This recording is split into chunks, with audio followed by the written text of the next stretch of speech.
Zumbi dos Palmares é um herói ou apenas um mito construído ao longo da história? Zumbi dos Palmares é um dos grandes nomes da história do Brasil. Ele foi um dos líderes do Quilombo dos Palmares. Atualmente, Zumbi é um dos grandes símbolos da luta dos negros e dos africanos contra a escravidão no Brasil. Muitos acreditam que Zumbi dos Palmares não era bem um mocinho, e até mesmo ele, que lutava pela liberdade, tinha seus escravizados. Mas será que isso realmente é verdade? No vídeo de hoje é sobre isso que você poderá refletir e tirar suas conclusões. E se você quer ajudar o canal a crescer em relevância aqui no YouTube, inscreva-se no nosso canal, deixe um gostei no vídeo e ajude a compartilhar a mensagem com o máximo de pessoas que puder.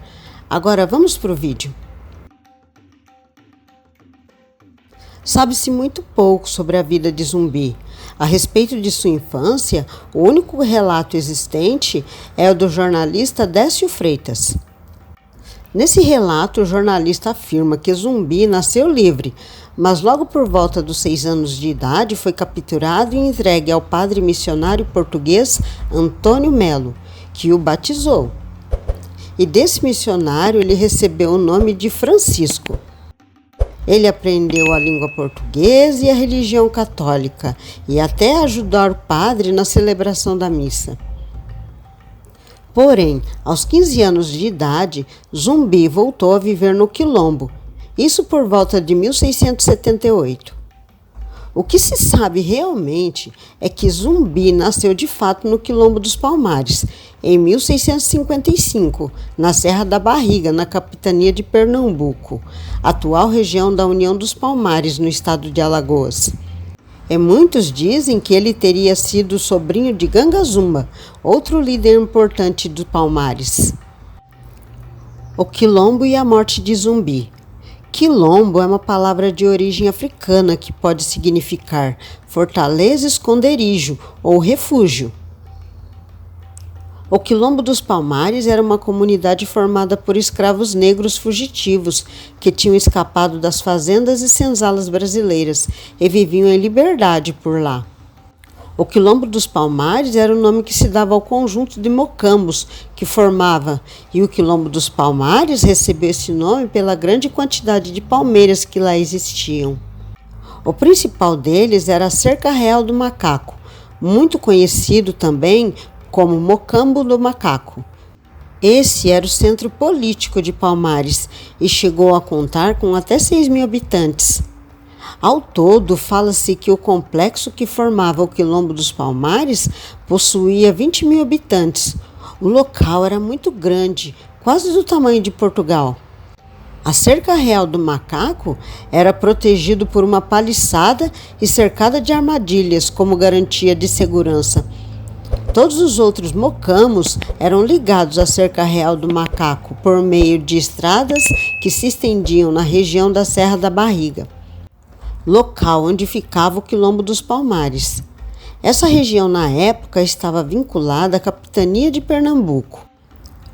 O governador da capitania de Pernambuco, cansado de um longo conflito que travava com o Quilombo dos Palmares, procurou o líder do Quilombo na época, chamado Gangazumba, fazendo a ele uma oferta de paz. O governador ofereceu então a liberdade para todos os escravos fugitivos, se o Quilombo voltasse a ser dominado pela coroa portuguesa. Essa proposta do governador foi aceita pelo líder Gangazumba, mas não porque ele quis, mas sim porque estava sendo chantageado pelos portugueses, pois alguns de seus parentes haviam sido sequestrados e acabaram sendo usados como moeda de troca para forçar o líder do Quilombo a aceitar a oferta de paz proposta pelo governador. O aceite de Gangazumba dividiu Palmares e parte dos quilombolas voltaram-se contra ele, incluindo o próprio Zumbi. Gangazumba acabou sendo morto. Não se sabe se foi morto por portugueses ou pelos próprios quilombolas. E depois da morte de Gangazumba, seguiu-se um conflito com Gangazona, irmão de Gangazumba. E Zumbi tornou-se líder, prometendo continuar a resistência contra os portugueses. E Francisco, como novo líder do Quilombo dos Palmares, passou a ser conhecido como Zumbi dos Palmares. Segundo o Museu Afro-Brasil, havia um estado dentro do Quilombo e era baseado em um tipo de estado africano, com um chefe chamado de rei, que era eleito e até podia chegar a ser afastado em uma Assembleia Geral pelos quilombolas. Mas isso não significa que Palmares era uma democracia.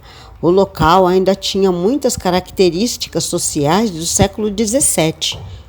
Porém, historiadores rebatem a isso, dizendo que o mais provável é que o regime escravista do Quilombo fosse semelhante aos já existentes na África, onde os cativos de guerra eram forçados a trabalhar na terra por um tempo, como uma forma de punição. Eles teriam alguns direitos que não eram garantidos pela escravidão. Por isso, algumas pessoas acreditam que Zumbi tenha tido escravos.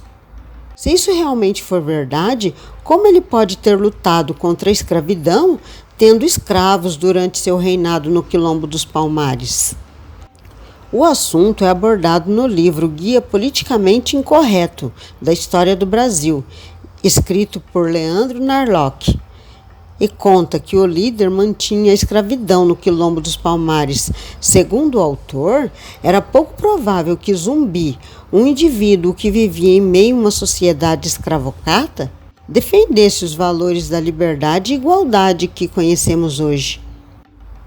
Zumbi casou-se com Dandara dos Palmares, uma das maiores guerreiras negras do período colonial, e com ela teve 3 filhos.